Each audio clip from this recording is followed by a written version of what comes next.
बघा टाइप क्रमांक 1 नंबरचा. एका त्रिकोणाची एक बाजू 8 सेमी व दुसरी बाजू 6 सेमी आहे, तर कर्ण किती? आता कर्ण काढायचा आपल्याला.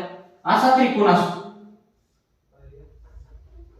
त्रिकोणाला आपल्याला 3 बाजू असते, त्याच्यापैकी एक बाजू तुम्हाला 8 सेमी घ्यायची, दुसरी बाजू तुम्हाला 6 सेमी, मग या ठिकाणी 6 सेमी. कर्ण काढत असताना तुम्हाला AC वर्ग बरोबर AB वर्ग अधिक तुम्हाला BC वर्ग असतं. मग AC म्हणजे काय? A B आणि C. AC म्हणजे तुम्हाला कर्ण.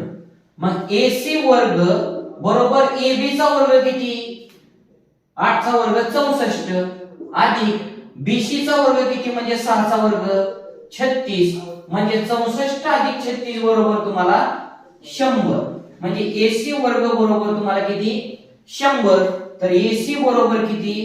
तर 10 सेमी. अशा स्वरूपाचा तुम्हाला 2 नंबरचा प्रश्न आहे. 2 नंबरच्या प्रश्नाचं उत्तर आपल्याला कमेंट बॉक्स मध्ये टाइप करून सांगा.